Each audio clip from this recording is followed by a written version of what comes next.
No matter how you're sad and blue, there's always someone who has it worse than you. Sometimes you have to pay your dues, so don't worry, just push right through. Keeping it real.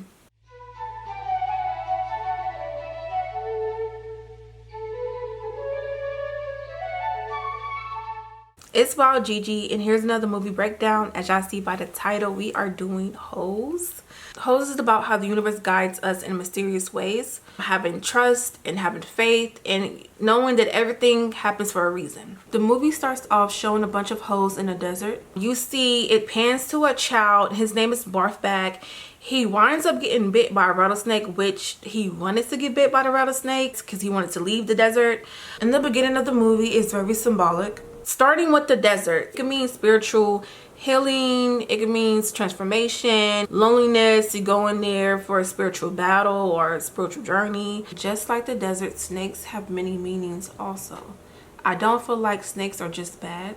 We get introduced to Stanley the Fourth, who is the main protagonist. He was minding his business when shoes hit him on his head.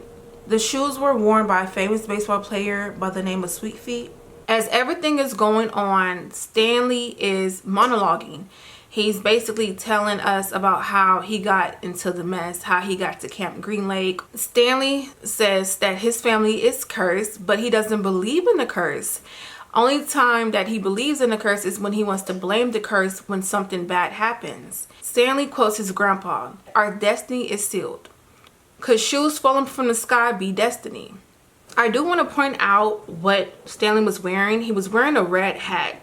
A lot of times in movies, TV shows, even in anime, sometimes the main characters always wear red. Color of red can mean many different things, but it's kind of pertaining to the planet Mars. So throughout the whole movie, Stanley has on this red hat. Stanley gets arrested and charged with stealing shoes that was given to the charity. Stanley is sentenced to Camp Green Lake for 18 months. Camp Green Lake is a camp in the desert where delinquents and badass kids go to. Stanley is at Camp Green Lake. While he's on a bus, he sees a ghost of a black man and a donkey. Later on down the line, we find out that that is Sam and his donkey, Mary Lou. At Camp Green Lake, we get introduced to Mr. Sir. He is one of the adults that help run Camp Green Lake.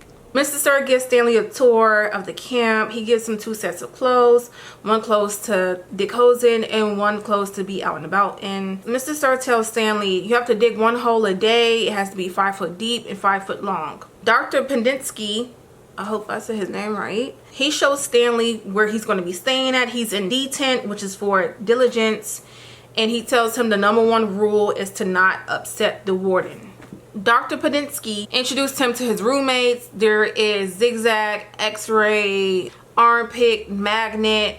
It's Stanley's first meal and he ends up eating with his roommates. Some of the boys are kind of picking on him a little bit, giving him like a little hard time. X-Ray steals some cornbread.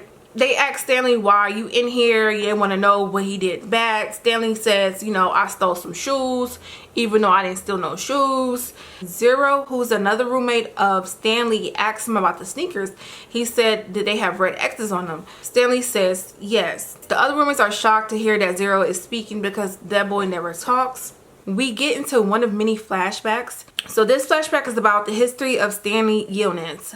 He was robbed by Kissing Kate Barlow, left him stranded in a desert with no water or food for 16 days. If Kissing Kate Barlow would have kissed him, he would have been dead. It's the first morning and Stanley has to dig. The boys are all in line and they're waiting to get a shovel. On the top of the shed where the shovels are at, it is called the library. Did y'all peep that? Stanley gets a shovel and then he gets the shovel taken away by X-Ray. The shorter the shovel, the shorter the hole, the shorter that you have to dig. Little Axe, Down to the Valley, start playing. Old sinners, let's go down the valley and pray. Like, they don't be putting these songs in here just to put the songs in here. Mr. Sir tells Stanley if he finds anything interesting, report it. If the warden likes it, he gets days off. Stanley asks him, like, what am I looking for? Like, Mr. Sir says, you're not looking for anything. You're building character. We're turning bad boys into good boys. That's our philosophy here at Camp Green Lake. This is the place of spiritual healing, transformation. I gotta dig within myself And I think the key part of it is like that saying where it says everything that shine isn't gold. He's telling them you're not looking for anything, but he's like, if you find something, tell us. We can give you days off. In their mind, now they're looking for gold. Because they know they're going to get days off from digging every day. In their minds, of course, they're going to want to find something. Now they're searching for gold. They're searching for anything worth value. As Stanley is digging his first hole, we get into the flashback of the story of Elia Yilnitz, the first Yilnit of the family. Elia is from a village of Lativa. I think I butchered that. He fell in love with this girl named Myra. Elia goes to a fortune teller named Madame Zeroni for advice. Madame Zeroni tells Elia, baby, you don't want Myra. Baby girl is slow. You should go to America. That's where my son is. Your future is in America. Elia like, I hear you, but I still want Myra. I like Myra. She a baddie. She's a 10. I want her. What Elia does is he goes to the father. He wants to ask the father for Myra hand in marriage. Myra's father tells him, sir, I already have a suitor. He got his fattest pig. If you give me a fat pig too, you can marry my daughter. So Elia goes back, tell Madame Zeroni everything. Madame Zeroni was like, okay, I mean, I don't want you with Myra. I'm telling you should go to America, but I'm still gonna help you out. I'm gonna still tell you what to do. Madame Zeroni says, take this pig and bring it up the mountain. Make it drink the water from the stream while singing this woodpecker song. After, day by day, the pig is gonna grow bigger and stronger. Then I'm gonna take me, Madame Zeroni, up the mountain and carry me while I drink from the stream while you sing the woodpecker song so I can go big and strong. Madame Zeroni tells Elia, like, look, if you forget about me, then you and your family will be cursed for eternity. Don't play with me. Elia ends up doing what Madame Zeroni tells him to do, and he ends up taking the pig back to Myra's daddy.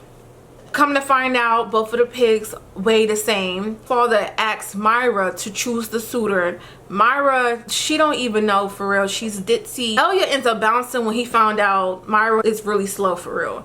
So he ends up going to America and he ends up forgetting all about Madame Zeroni. Madame Zeroni represents the universe, like the spirits guiding you on your journey. Elia was digging when he first saw Myra. He stopped digging for love. Elia went to Madame Zeroni for advice. She gave him advice, but that's not the advice that he wanted. And that is what be happening in our lives. We want things and we ask the universe, whatever God you believe in, whatever religion you believe in, we ask for guidance. And when we don't get what we're looking for, we tend to ignore. I'm done with my hole now. Stanley had a rough first day. He almost got bit by a yellow spotted lizard. Back at D10, the boys start talking about conspiracy theories on why do they think that they're digging holes. Armpit says that he thinks that they're digging for the lizards, that they're building homes and houses for them. X-Ray says that he feels like Mr. Sir is correct, that they're building character. Days go by and Stanley writes to his mom, telling her how the camp is going. He's kind of lying low-key. In the montage, a scorpion is on Stanley's pillow. Scorpions can represent death or rebirth. The desert used to be a lake and it was also a town there, and the Warden family owned the lake. We get introduced to Sam through a flashback. He was like a handyman, a seller of natural remedies. He talked about his onions and how they had good properties of healing illnesses. He also said that yellow lizards don't like his onion juice. Stanley ends up finding a fossil and he wants a day off. Some of the roommates feel some type of way that Stanley wanted to get a day off. X-Ray tells Stanley to give him anything that he finds because he's been digging for the past 6 to 8 months. I'm saying it's only fair, right? Stanley ends up getting the nickname the Caveman after getting into a scuffle with one of the other delinquents. I like how they gave him the name Caveman. It reminds me of that book called The Allegory of the Cave. The Allegory of the Cave shows that the characters can free themselves from intellectual darkness through enlightenment and bravery to experiment with new ideas. I read it off of Google. Stanley is the prisoner, or he is the cave person that's stuck in the cave, and he's looking at stuff that he does not understand, which is kind of like how we go through life. Tom Caveman? Better than bark bag. They have a counseling session with Dr. Pendinsky. Stanley ends up blaming his great-great-grandfather, which is Elia Yonens, or why he is at the camp. That is Stanley duality, which is something a lot of people have. Some humans only believe in things for their own gain, or to only believe just to blame so they don't have to take accountability. I only want to believe in this curse because I'm here and my life is going to shit. Stanley, which is the caveman, he's really ignorant to the real reason of why he is actually at Camp Green Lake. He don't really know the reason. He don't really know the truth yet. He's still in the unknown. So he's blaming it on something negative, which is his great-great-grandfather, Elia Yonens. The doctor is a bully. He picks on Zero a lot. He picks on all the boys, but he mostly picked on Zero. The doctor asks Zero what he likes to do. Zero, he doesn't talk to nobody but Stanley. He don't fuck with none of them. Stanley gives Zero the go-ahead to go ahead and speak. Zero says he likes digging holes. Zero is the fastest digger. And you're in the right place for it. Stanley's mom writes him back and he's laughing, he's giggling about what she's saying. As he's reading the letter, Zero is behind him and Stanley feels like Zero is eavesdropping. So he's getting uncomfortable. He's telling Zero like, you know, yo, can you not read over my shoulder like that? I'm not cool with that. Zero tells Stanley, I can't even read. Stanley just sits there like, oh, damn, I see why they call you Zero. I'm playing. Zero asks Stanley, can you teach me how to read? Stanley says, I'm tired from digging holes. It's a no for me. It's another day, it's another dollar. They're digging more holes. The boys are talking about this cloud and they're hoping that they'll get some rain. We end up finding out that it hasn't rained since 1945. I don't know the time. Stanley finds a shiny object. The boys are like, you know, it's probably a bullet. It's probably this. They really don't know what the object is. X-Ray is telling Stanley, you know, thank you, give me that. Stanley on the fence. He like, no, like, I dug my hole. I did this. Like, this is mine. I found that. X-Ray low-key punk him like, what you say? Stanley isn't telling X-Ray, look, you know what? How about you turn in the object tomorrow and you get the whole day off? You're already kind of done with your hole. Just turn it in tomorrow. Shaggy Keeping It Real song starts playing. The song goes, no matter how you're sad and blue, there's always someone who has it worse than you. Sometimes you have to pay your dues, so don't worry, just push right through. Keeping it real. The next day, and the X-Ray turns in the object. We meet the warden, and she is a lady. And she don't takes no BS. She don't play that. So she's happy about the find that X-Ray gave her. She's like, ooh, you know what I'm saying? Like, I likes this. She tells the doctor to fill up the boys' water jugs. Dr. Pendinsky was like, you know, I already filled them up. She says, excuse me, did I ask you for some lip? What did I tell you to do? Caveman, did you drink some of your water? Can you hear the empty spaces? She makes the boys dig around X-Ray hole. She's getting everybody put together. Later on in the day, the boys, they joke around talking about how does she know a caveman nickname. They say, you know, she probably got cameras all around the area. She knows everything.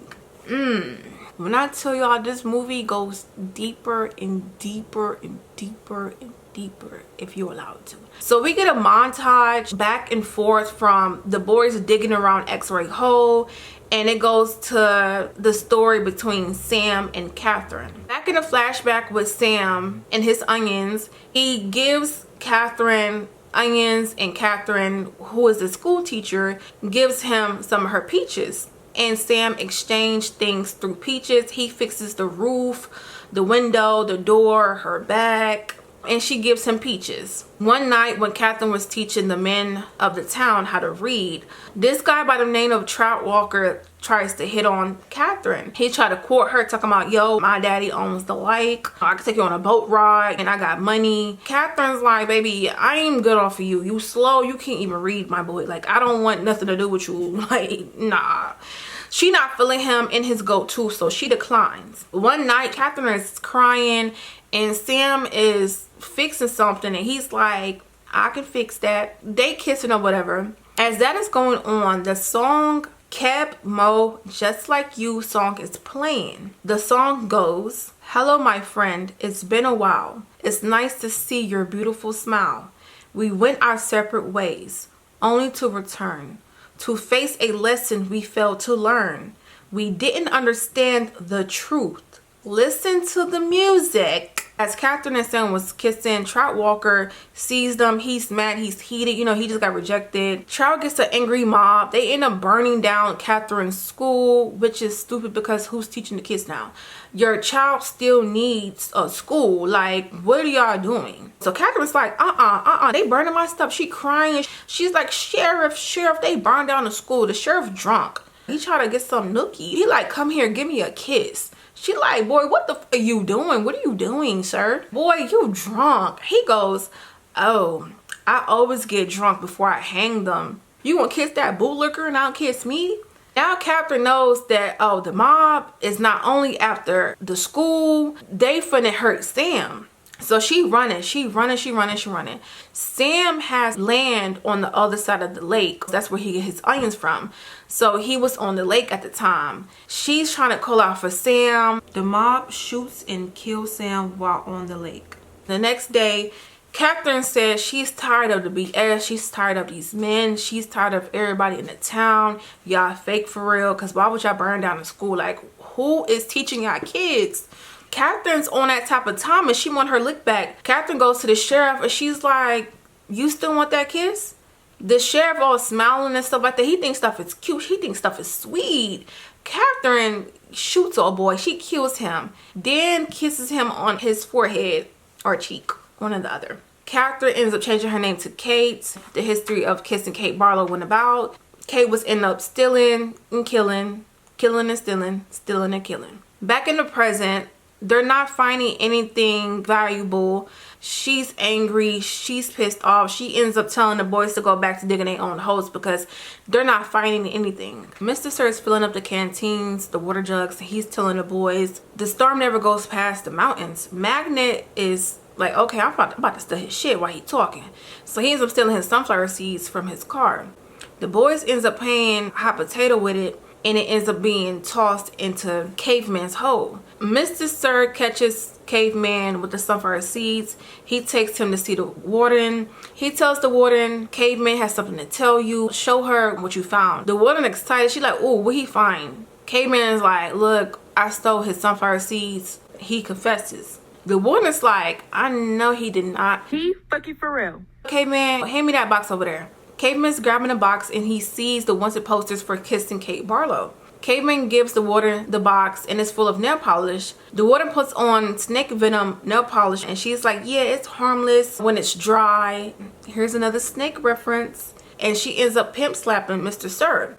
She messed his face up. She tells Caveman, you could go. Caveman comes back to his hole. Everybody's like, you know, what happened? What she do to you? He like, she didn't do nothing for real. I'm good. Then it's like, oh my God, thank y'all for digging my hole. They like, that wasn't us, that was Zero. Stanley asks Zero, hey, why did you dig my hole? Zero says, well, you didn't steal the sunflower seeds and you didn't steal them shoes. Stanley's like, you know what, Zero, I can teach you how to read and write. The next day, Mr. Sir is up in arms. He's mad at Stanley. He like, I'm not finna get him no water. He not getting nothing. Stanley ends up going to Zero and he's like, you know what, Zero, that object I found, I think that was a lipstick tube from kissing Kate Barlow. Stanley needed to be in that office to see that wanted photos. So with that being said, Magnet stealing the sunflower seeds, Stanley getting caught with the sunflower seeds needed to happen. Days go by and Stanley's helping Zero how to read and write. Zero tells Stanley about his life.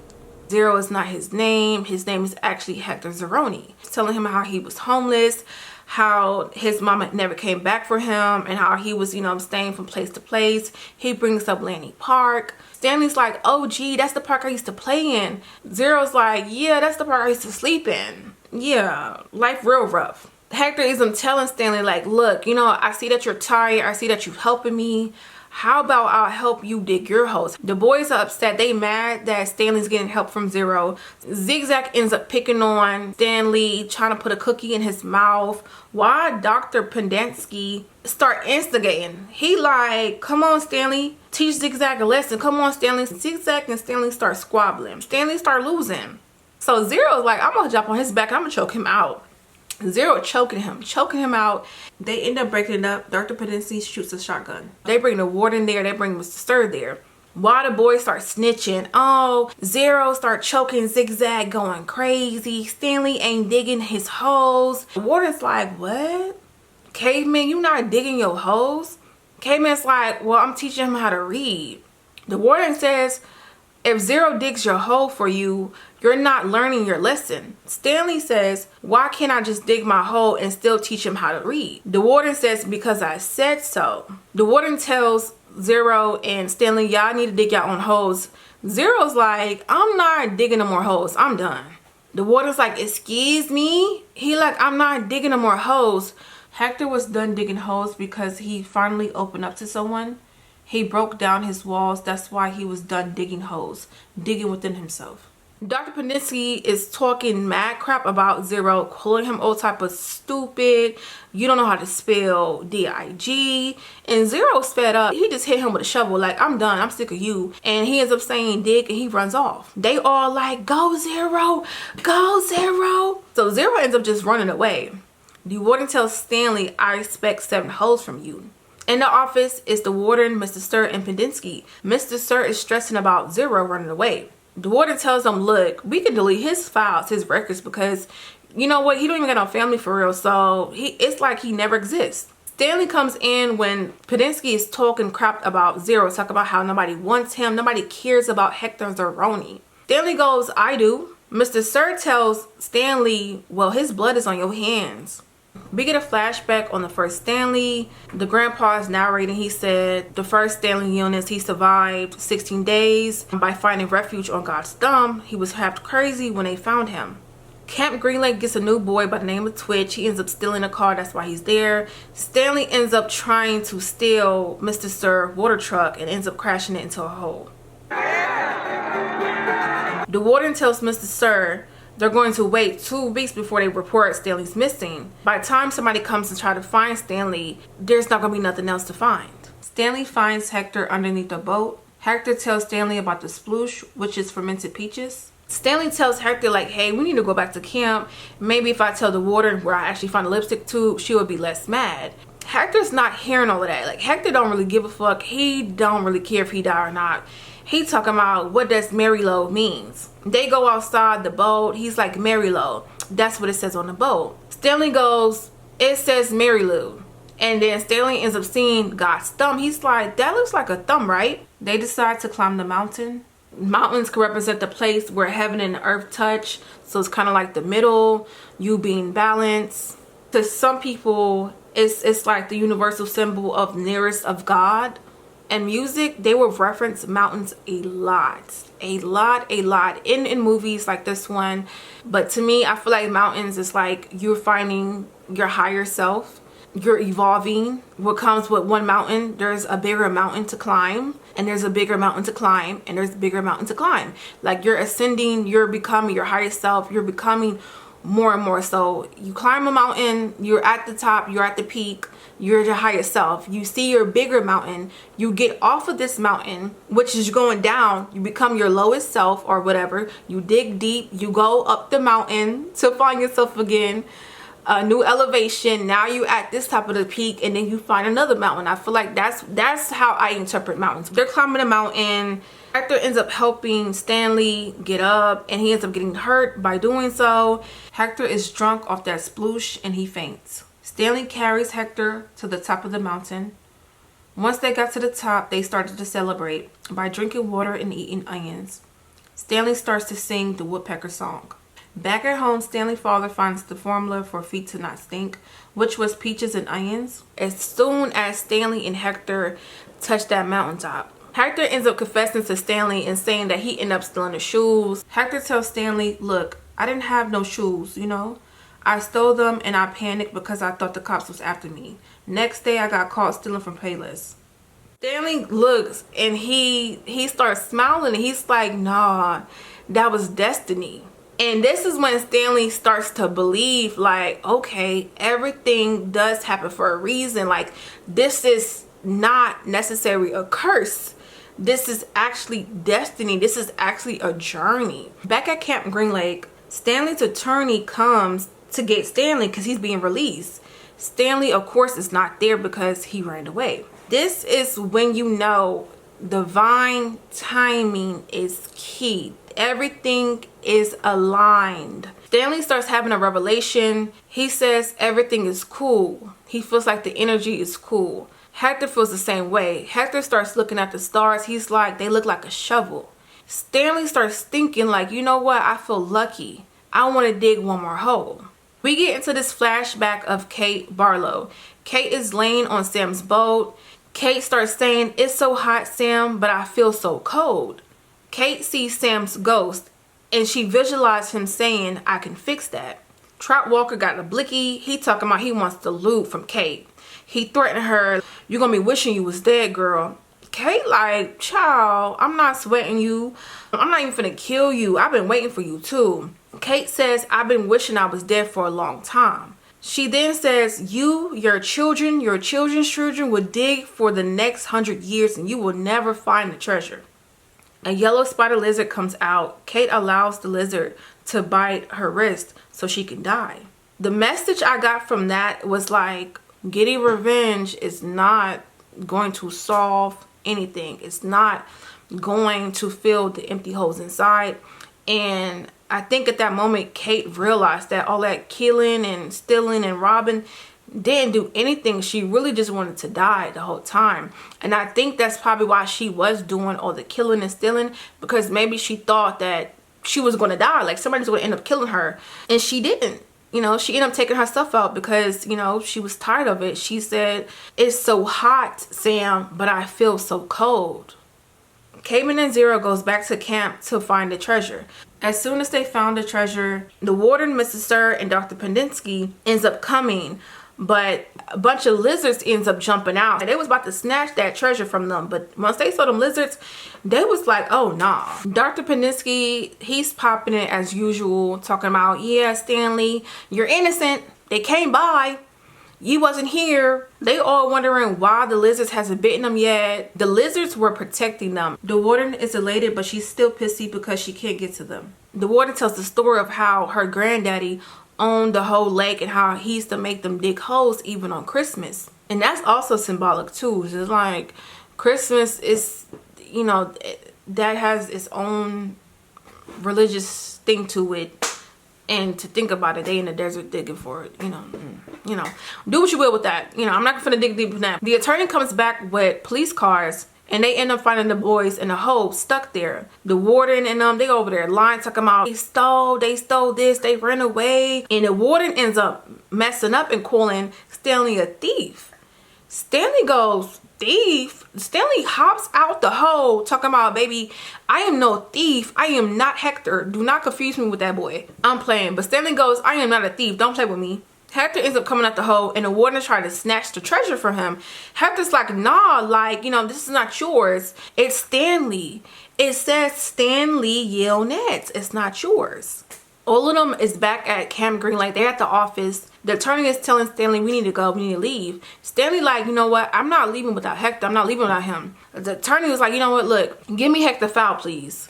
All the boys found out that Hector and Stanley is alive. They happy. Dr. Pendinsky comes out and was like, there is no foul on Hector Zeroni. The police is like, what? What's going on here? Like, how y'all ain't got no foul on Hector Zeroni? What type of operation y'all running here? They're going to put an investigation on the camp. Armpit is telling Stanley, like, look, you know, here's the letter to my mama. Tell her Theodore sent it. One of the police officers realized that Mr. Sir is not Mr. Sir. His name is Abigail or something like that. They clowning Mr. Sir and his girl name. Come to find out the doctor is not even a doctor. I knew that because, like, why was he popping shit? So the whole camp is getting shut down. It finally starts to rain and the boys start to celebrate. Everybody in the rain having fun, crumping and stuff. Stanley is putting his bag in the trunk and the warden begs Stanley to see what's inside the chest. Stanley says, "Excuse me?" Back at Stanley's house, they're opening the treasure. Stanley states that he wants half of the money to be split, half to Hector, half to his family. Stanley ends up monologuing an ending, and he ends up saying that how Hector ends up finding his mother by hiring a private investigator. He says that they became next door neighbors. Stanley's father named the feet deodorant Sploosh. Camp Green Lake got shut down, and it's going to be a girls' camp. They just have to eat onions. And at the end, Stanley says, "I guess you have to fill the rest of your holes yourself." And that is the end of the movie. The movie holes represent how we allow desires to get us off course. Elliot Yunus was seeking love but asked for guidance. When he didn't get the answer he wanted, he chose to ignore and still pursue love. Because he decided to go off the path, he owed Madame Zeroni. Madame Zeroni, which is the universe, is going to help, but you have to refill that cup. Elliot didn't keep his promise. Madame Zeroni cursed him, but Elliot cursed himself. He went on another path, which is going against his destiny. When you go where you don't belong, you will lose yourself. You will need to find that path again. Cleanse and build yourself back up. Going up that mountain, basically cleansing your spirit. This film also teaches you how to have patience and not to take everything that glows. The boys were supposed to be digging for the truth, but because they were offered days off, their mission became to find anything that shines. Now they are digging for the wrong reasons. But the warden owning the lake, which doesn't exist anymore, anything that the boys found wasn't theirs. Even though they are putting in the work, even though that they're finding it and digging these holes. That touches on desires. Wanting money and lavish lifestyles, but at the end of the day, you don't own it. It's not yours. It belongs to the warden, and you're only getting days off, which is a break. Sam Irons and Catherine Peaches was a symbol of their love, them coming together. Stanley IV, father, found the recipe, which was peaches and onions. Zero drunk Catherine fermented peaches and became drunk. Liquor is also called spirits. Zero and Stanley ate onions on the top of God's thumb. That's the same place where Sam got his onions from. The story of Sam and Catherine is about how knowledge is power, and it's up to you on how you use it. Catherine was a teacher and Sam was a healer. Them two coming together is very powerful. A teacher and a shaman together. Like yin and yang, like day and night. The town cursed themselves by burning down the school and killing the healer, who is Sam. So when they killed Sam, the shaman, on the lake, it never rained again, meaning that the town never got cleansed again, which made the lake dry up, making the town unlivable with barren land. Stanley Eunice I got robbed by Kissing Kate Barlow, who is the teacher that became the villain and changed her name. Stanley I was at his high, had it all. Then it was taken away. He's at his lowest, forced to fast and cleanse for 16 days on God's thumb. Kissing Kate adds to the treasure and buries it in the lake that's no longer there. Stanley IV digs within himself, becomes closer to Zero. Stanley becomes the teacher. The warden doesn't want Zero to learn and doesn't want Stanley to teach. While Stanley is teaching, he's learning more about Hector. He's getting more close to him. He's diving deep. They're becoming more of a bond. Zero starts speaking his truth and is becoming smarter. Zero tells Stanley his real name, which is powerful. Zero and Stanley digs together. Stanley and Hector leaves the desert and fast while climbing God's thumb. Came back to the same hole to get the treasure, where Lizzie was there protecting them from the warden who thought she owned the treasure. But the chest has Stanley's name on it. Stanley's name is his first name spelled backwards. That correlates about starting from the inside out. In order for you to change, you'll have to start from within, aka digging holes. Who knows what you'll find? Don't stop at a fossil, just keep digging. You may have help digging, but make sure to fill up that cup. Go up that mountain and cleanse. Keep in mind, it took 4 Stanleys to complete this destiny Elliot had. So don't be too hard on yourself. Stanley's nickname was the caveman. Remember, you are that prisoner breaking free. Sometimes you have to give it up. Whether that be money, love, or a lipstick tube. Don't worry, don't rush, don't be impatient. Trust the universe and the design. You don't want days off, you want to be free. Overall, I liked the movie when I was younger, and I love this movie now with these new set of eyes. It's like Stanley said, you have to fill up the holes yourself. You have to make the decision to change. You have to go on that journey yourself. Everything is going to be okay. It might look like hell, but it's really not. It's really what you make it. It's really how you see it. And everything was in timing. Everything was perfect. Well, that's it for this movie breakdown. Tell me what y'all think. Make sure y'all comment, like, and subscribe, and peace.